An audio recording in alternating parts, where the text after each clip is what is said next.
investigador de la UNI y del CONICET, es nuestro, vive con nosotros, trabaja con nosotros, es reconocido internacionalmente, y lo que estamos en el ambiente no conocíamos. Así que, Manuel, te pido personalmente las disculpas. Exactamente, en esa almacena, y es cierto, trabajamos aislados en las facultades, entonces hay una... Pero te pediría si vos nos ayudás a decirnos quién sos, mientras tanto yo hago acá. Sí, yo trabajo en la Facultad de Ciencias Exactas, soy profesor titular allí y también trabajo para el CONICET, el Instituto de Modelado de Innovación Tecnológica, que está ahí mismo en la Facultad de Ciencias Exactas.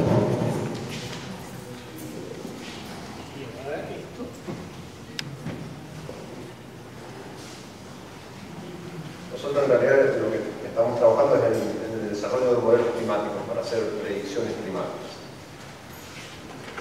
Pero... Sí, muestro, permiso. Sí, Este está adelante y por atrás. Está lejos de campo. Recuerdo mi experiencia y no, sí, para iluminar el recuerdo. Bueno, no, tiene razón el doctor acá. Cada vez que estamos muertos. Bueno, comienzo por algo que no es la estimación de las emisiones, sino lo que estamos viendo en esa figura es la medición del dióxido de carbono en la atmósfera.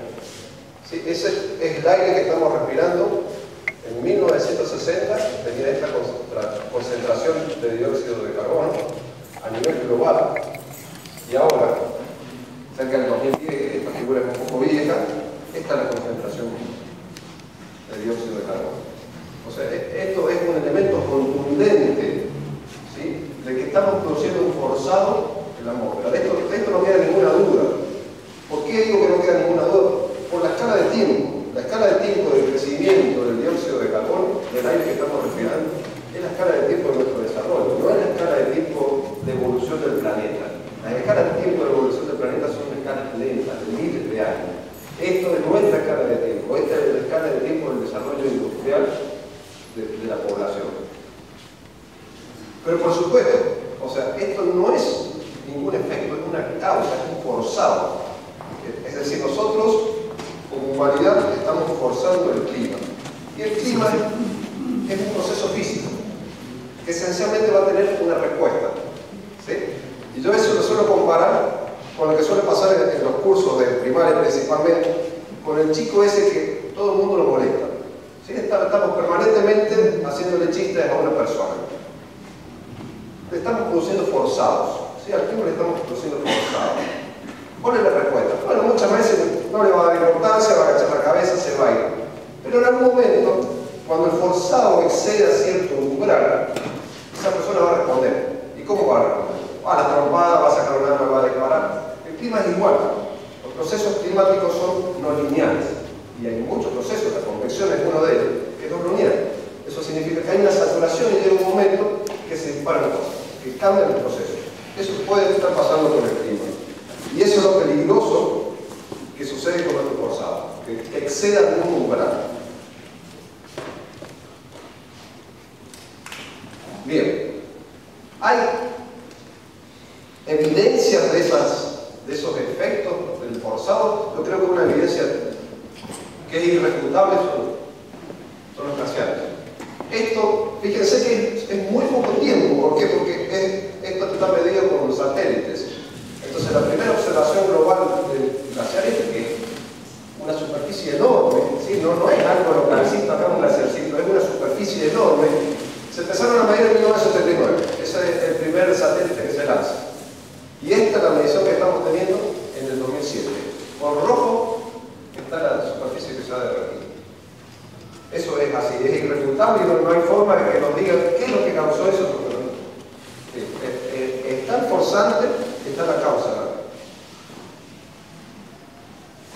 Así que, bueno, ¿qué vamos a hacer para estudiar todos estos efectos?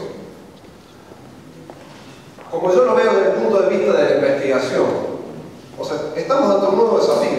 Nunca la humanidad había tenido esto. O sea, ahora podemos afectar directamente y en forma global, que eso es lo más. Una cosa es que cambiemos regionalmente a través de una ciudad, y otra cosa es que estemos cambiando a nivel global. Eso es un forzado global, y eso sí puede cambiar el clima del globo. Entonces lo primero que vamos a tener que hacer, al menos desde el punto de vista científico, es determinar y modelar los procesos que hacen que evolucione el clima.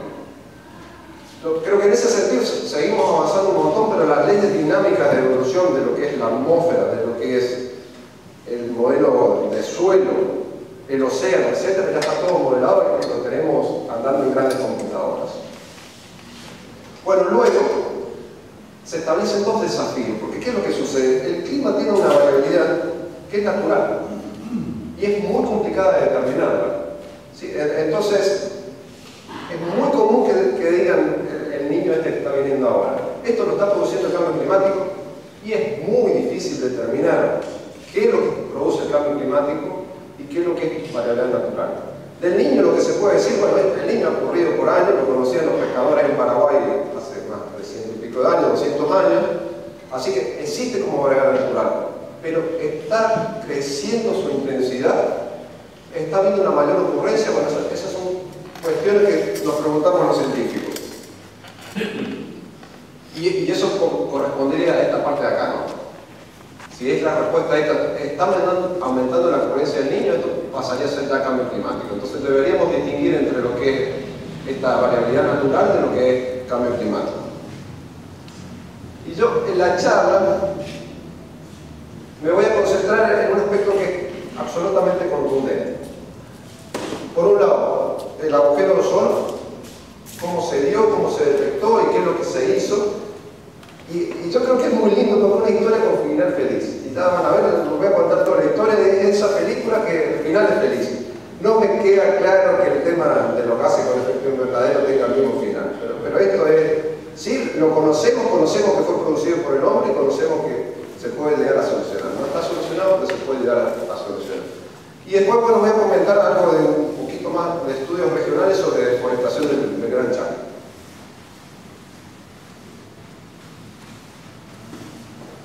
Esto de vuelta son mediciones que se están realizando con satélites.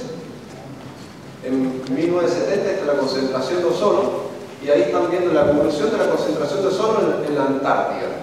Y como pueden ver, en los 70 prácticamente no hay nada de color azul aquí. Al contrario, hay mucho color rojo. Eso es alta concentración de ozono. A partir del 2000 se empieza a evidenciar este color azul. Si ven acá, este color azul es 100 ahí, en esa unidad, que significa muy baja concentración de ozono. Y eso ocurrió, mejor dicho, en la Antártida entre el 2006 y el 2009, por ejemplo, las mediciones ahí.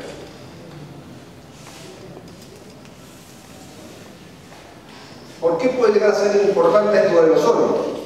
Bueno, aquí tenemos lo que es la capa de ozono en altura. ¿Sí? En realidad está ubicada como a 15 kilómetros. Y el efecto directo que tiene la capa de ozono es esto, producir un aumento en la temperatura a esas alturas. Este máximo de temperatura, acá está la Tierra, que tiene un máximo en el suelo, después la temperatura se reduce y después vuelve a aumentar debido a la capa de ozono. Esa capa de ozono, en realidad, ¿por qué está aumentando la temperatura ahí? Porque es la encargada de filtrar todo lo que es la radiación ultravioleta. Es decir, todo lo que está viniendo desde el sol de radiación ultravioleta, la filtra la concentración de ozono que hay aquí. Entonces esos rayos ultravioletas no pueden penetrar y no pueden llegar hasta la Tierra. Por supuesto que si disminuye la concentración de ozono, lo que va a pasar es que van a venir más rayos ultravioletas hacia la Tierra. Bien, pero en realidad, si uno se pone a estudiar un poco el fenómeno y lo mira, esto es la evolución a lo largo del año, enero, febrero, ¿no? En julio empieza a aparecer el agujero de ozono hasta noviembre y después desaparece. ¿Sí? Entonces el mayor problema lo tenemos en 3 o 4 meses. Esto es muy lindo empezar a estudiarlo, digamos, porque entonces fíjense cómo las cuestiones científicas pueden ayudarnos a entender qué es lo que está sucediendo. Y fíjense que la otra cuestión es por qué está tan concentrado en la Antártida y no en otros lugares. O sea, si uno está pensando que es debido a algún tipo de cambio climático, ¿por qué no se produjo en todos lados y se está produciendo ese agujero que le llamamos justo ahí? Bueno, hay dos cosas. Por un lado, la producción del ozono se debe a la emisión, a la radiación solar, ¿sí? En donde hay mucha radiación solar se va a producir mucho ozono. Donde hay poca radiación solar se produce poco ozono. Entonces, si ustedes miran a lo largo del año, lo que sucede en realidad en la Antártida es que no tiene radiación solar. Entonces no se puede producir localmente el ozono. Pero no es solamente eso. Hay otro factor que está afectando a esto del ozono. Y el otro factor es a ver si lo tengo aquí.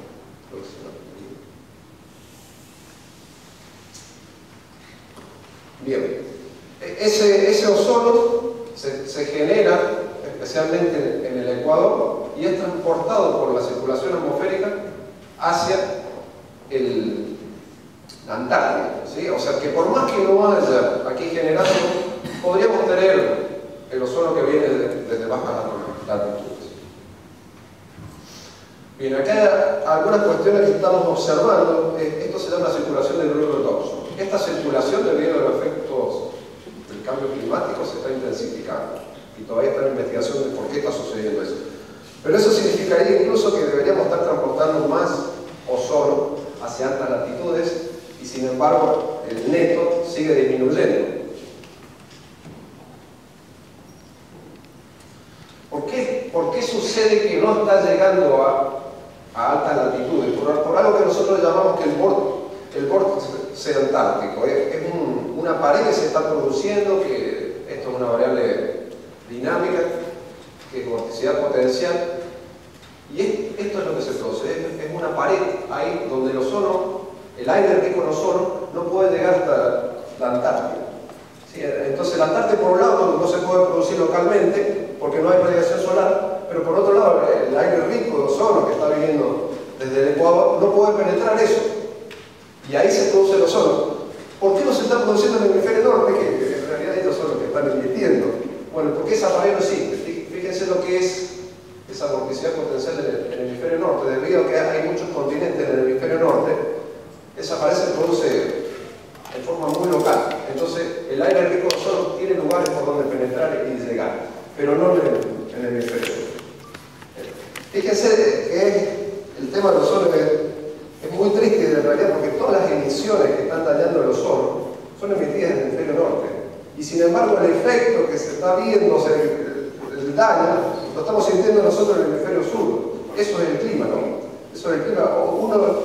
Todas las emisiones que están emitiendo en el hemisferio norte nos van a afectar a nosotros también, por más que nosotros no emitamos nada. Es algo totalmente global. Y esto es plenamente un ejemplo de ello, ¿no? Bueno, acá muestro un poquito cuál es el proceso químico en el cual se está destruyendo el ozono en la Antártida. Eso esencialmente es el clorofluorocarbono, son estos gases que se muestran ahí, que producen reacciones químicas que terminan destruyendo muy rápidamente el ozono. ¿Sí? Y eso entonces no se puede producir y además lo poco que hay ahí se destruye, termina habiendo un agujero. Pero las cosas con los modelos se pueden investigar un poquito mejor. Entonces empezaron a estudiar un poco y se empezaron a observar cambios, en particular algo que es el jet troposférico, sobre el cual se suben los aviones para ir de un continente al otro. Y lo que se observa en el jet troposférico es que se ha producido un corrimiento hacia altas latitudes. Que eso trae aparejado también esto que digamos que corriente puede ser parte de lo que es ahora los trópicos. Lo que hubo es un corrimiento del jet hacia altas latitudes y además la senda de Hadley, que es lo que domina el clima tropical, se ensanchó. Entonces eso significa que, bueno, los que estamos medio al límite entre una región y la otra, esencialmente pueden estar cambiando el clima y yendo hacia un clima un poco más tropical. ¿Cuál es el forzante de eso? Los dos, en realidad. La emisión de anhídrido carbónico y el ozono. Y hay trabajos que están tratando de detectar, es muy difícil, pero ver en qué medida está afectando uno y en qué medida está afectando el otro. Van a tener trabajos que dicen que el anhídrido carbónico, el dióxido de carbono, el que está produciendo más efecto, otros que dicen que el ozono es un tema de discusión, pero lo que es cierto es que el jet este se ha corrido hacia más altas latitudes. Y eso se puede modelar y se sigue corriendo.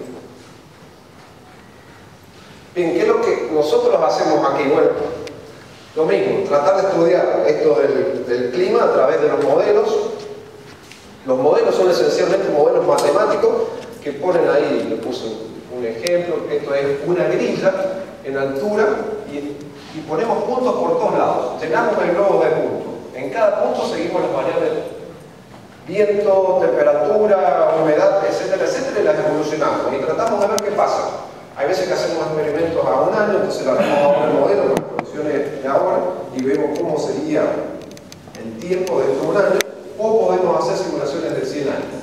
Si hacemos simulaciones de 100 años con los gases que se están emitiendo, o sea, aumentando la concentración de CO2 que había en la Tierra, lo que podemos estar haciendo es tratar de ver cómo es el clima dentro de 100 años, que es parte de lo que estaba mostrando él como los escenarios climáticos a futuro. Esos son el tipo de simulaciones que se realizan. Ahora, tengan en cuenta que los modelos es algo en desarrollo y que por supuesto tienen sus errores. Entonces, lo que uno trata de hacer desde la investigación, tratar de disminuir esos errores de los modelos. En particular, por acá les muestro un ejemplo. Los modelos tienen muchos parámetros y acá se mide la sensibilidad, o sea, el cambio de temperatura global media que está produciendo el anhídrido carbónico. Y como pueden ver, en realidad distintas simulaciones dan distintos cambios de la temperatura. Con algunos parámetros los modelos dan cambios de temperatura de 12 grados. Entonces tenemos que tener bien en claro los parámetros que están adentro del modelo y los errores del modelo para poder decir dónde todo este posible rango de temperatura, de aumento de temperatura debido al dióxido de carbono, vamos a estar en la realidad.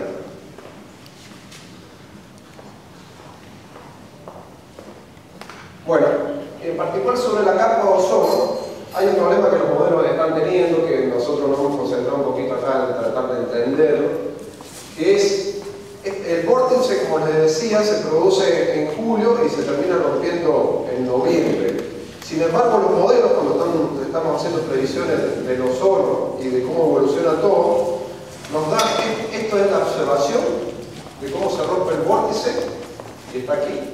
Mientras los modelos la mayoría de los modelos están dando mucho más tarde. Todos estos modelos son los que se hacen en todo el mundo en predicciones climáticas. En general lo que estamos observando es que hay errores de 20 días en lo que se llama el rompimiento del vórtice antártico. Bueno, algo de los estudios que hemos estado haciendo nosotros en realidad es tratar de ver cuáles son los responsables de esos errores. Por un lado hay ondas planetarias, que son ondas de gran escala, y por otro lado hay ondas de gravedad que son de pequeña escala. Y en ambos casos, las investigaciones indican que puede ser uno u otro el responsable de esos errores. Bueno, nosotros hicimos... tengo que volver para atrás. Una simulación con nuestro modelo, es un modelo de Inglaterra, que da el rompimiento del vórtice también, nos da unos 20 días comparado a lo que están dando las observaciones. Está dando bastante más tarde. Entonces lo que hicimos es tratar de hacer experimentos para entender por qué estaba dando así. Bueno, y lo que encontramos es que reduciendo un parámetro que tiene que ver con las ondas de gravedad, se mejoraba muchísimo la simulación. Es decir, hay parámetros dentro de los modelos que uno no sabe bien cómo setearlos, que se empieza a mirar y empiezas a estudiarlos, seteándolo, empiezan a ser más cercanos a lo que son las observaciones.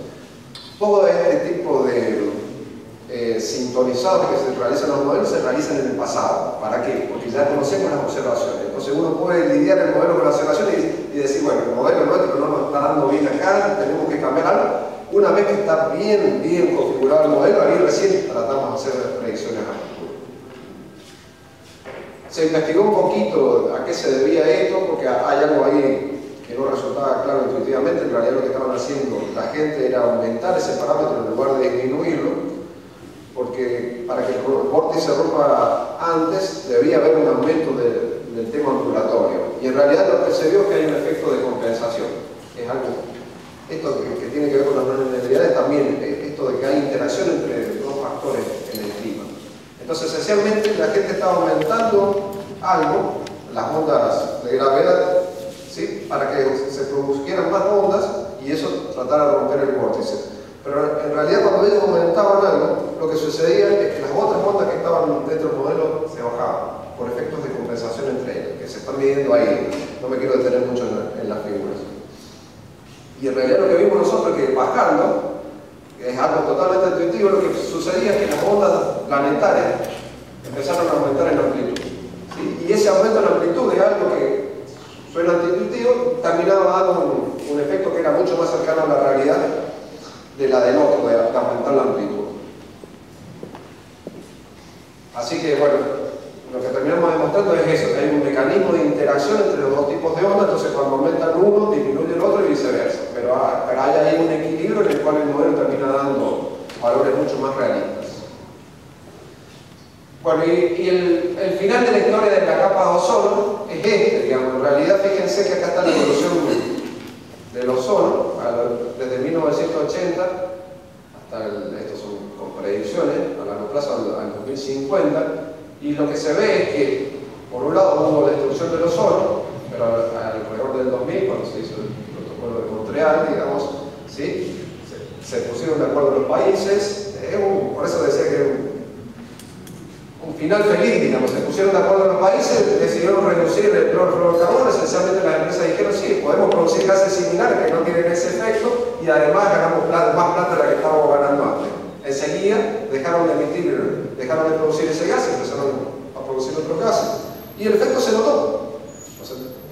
¿Sí? Ya estamos en una mejoría. En realidad, acá se fue muy positivo inicialmente. Se esperaba que para el 2050, de hecho, parte de esas simulaciones son demasiado positivas. Ahora, en realidad, la comunidad científica se ha dado cuenta que había algunas vidas medias de los clorofluorocarbonos que se pensaban que eran más cortas de lo que son realmente. Entonces, ahora va a estar más tiempo ahí dando vuelta el clorofluorocarbono ese.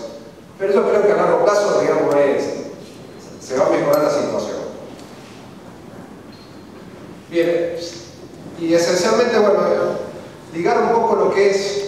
Aquí hay tres cosas: la investigación científica, los protocolos y lo que sucedió, ¿no? Entonces, realmente, en algún momento se toman mediciones, nos damos cuenta de que el ozono estaba disminuyendo, o sea, la comunidad se dio cuenta que hay un problema, es un problema totalmente indirecto, porque si no estábamos haciendo esa medición, que nadie sabía que el ozono era tan importante, digamos, nadie se hubiera dado cuenta, seguro podría haber seguido sin darse cuenta por años. Se hizo medición de algo que no era directo de la humanidad. Después pasó un tiempo y están unos premios Nobel que deben ser por el 95, estimo, entre ellos Molina, y Crutzen, que está por acá, en el año 95, que esencialmente se dieron cuenta cuál era el gas que estaba afectando el ozono. Se dieron cuenta, demostraron que era el clorofluorocarbono el que estaba destruyendo el ozono. Y ahí está el final feliz, porque una vez que ya supimos que había un problema en la atmósfera, después descubrieron cuál era el gas que estaba realmente afectando, y después viene el protocolo. ¿Sí? De hecho, inmediatamente también el protocolo, y de ahí en adelante la cosa empieza a mejorar, empieza la disminución de los gases. Todo el esfuerzo desde el punto de vista de la investigación se hace en una forma combinada, que es el Programa Mundial de Investigación de Clima, que esencialmente se trabaja de una forma muy mancomunada. O sea, todo el trabajo es a través de colaboraciones. Como es algo que nos afecta a todos, no es que haya esta competencia que suele haber en otros ámbitos de la vida. Al contrario, digamos, entre los países se colabora para tratar de llegar a acuerdos y de mejorar desde el punto de vista de la investigación. Una cosita más que les cuento muy rapidito que hicimos. Esto es un estudio con un modelo regional. Ya no estamos modelando el clima a lo largo de todo el globo, sino solo en una región de Argentina, en el cuadrado grande que se puede ver ahí. Y lo que hicimos adentro es un caso medio idealizado, en el cual fue directamente deforestar todo el Gran Chaco. En ese cuadrado chiquito que hay allá adentro, que está cercano a lo que es el Gran Chaco, lo deforestamos totalmente. Y entonces hicimos experimentos con un Gran Chaco que estaba forestado y un Gran Chaco que está totalmente deforestado. Y para eso usamos un modelo que es muy bueno, que se desarrolló en Estados Unidos, que es el WRF, este de aquí. Y se hicieron experimentos a 6 meses con una realidad y con la otra realidad, con bosque y con pastura.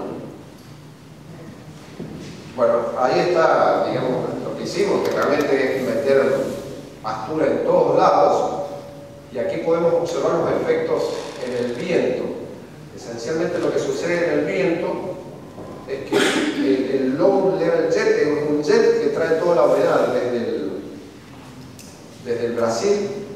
Amazonas. ¿Es el aparato o solo? Está soplando el viento.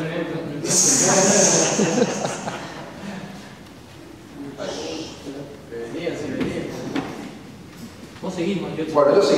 Ese viento fuerte viene desde Brasil y atraviesa acá, llega hasta la pampa húmeda. Y esencialmente la importancia de ese viento fuerte es que nos trae la humedad desde el Amazonas para acá.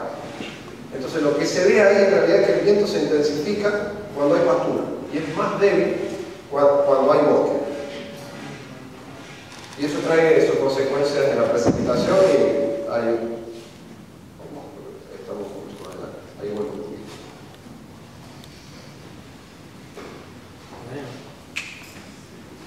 Ahí está.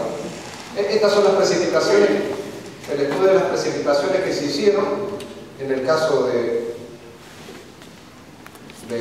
Bosch, este es cuando hay el bosque y esto cuando está el pasto. Pero no se ve esencialmente nada porque la computadora se ve mucho mejor. Hay una muy fuerte disminución en la azul, acá los celestes los están viendo. Una muy fuerte disminución en la zona del forzado, aquí donde se ha deforestado, hay una muy fuerte disminución de la precipitación. Pero muy intensa y bien local.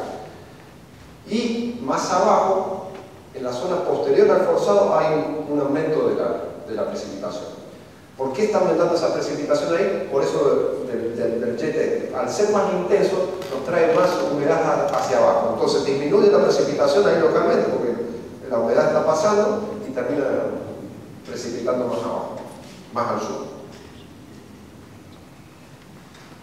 Ya no sé. Estaba casi terminando. Así se te venció. Ay, Estamos más cerca del tiempo final.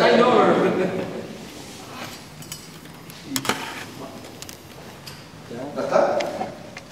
Bueno, les cuento así verbalmente nada más. Caminaba con el tema este. Otra cosa que estamos empezando a investigar es un tema muy interesante, es lo que todo el día nos pregunta la gente esencialmente. Esta gran lluvia que ocurrió ahora, ¿es debido al cambio climático o no es debido al cambio climático? ¿Cómo asociar?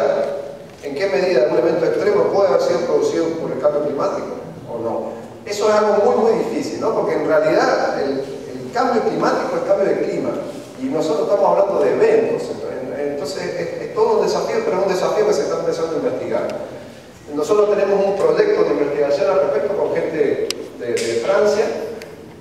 Y en realidad lo que estamos tratando de hacer es hacer evoluciones con estos modelos climáticos en las dos cosas. En un mundo real, que es el actual, y por otro lado hacemos evoluciones en otro mundo que sería un mundo hipotético sin emisiones.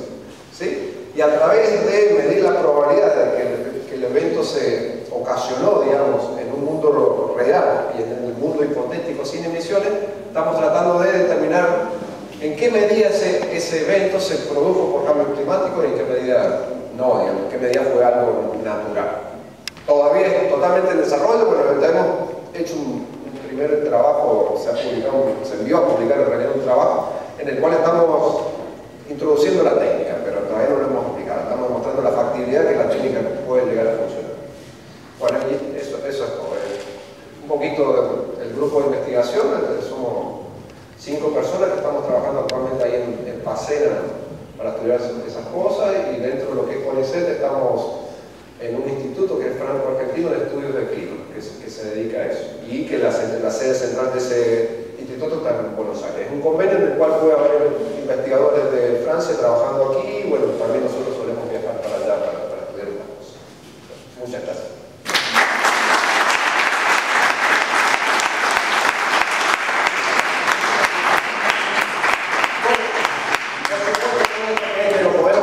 Necesitamos nuestras grandes computadoras para poder desarrollarla. Esa es la que tenemos aquí localmente para correr los modelos climáticos. Bueno, yo agradecer a Manuel, a mí que trabajo en la universidad, que hago investigación, lo desconocía, una brutal y me parece para el conjunto también. Desde ya empezamos el trabajo en red con el grupo de investigación de ellos, que creo que me caen más. Yo invitaría si quieren los disertantes para responder algunas preguntas antes de terminar.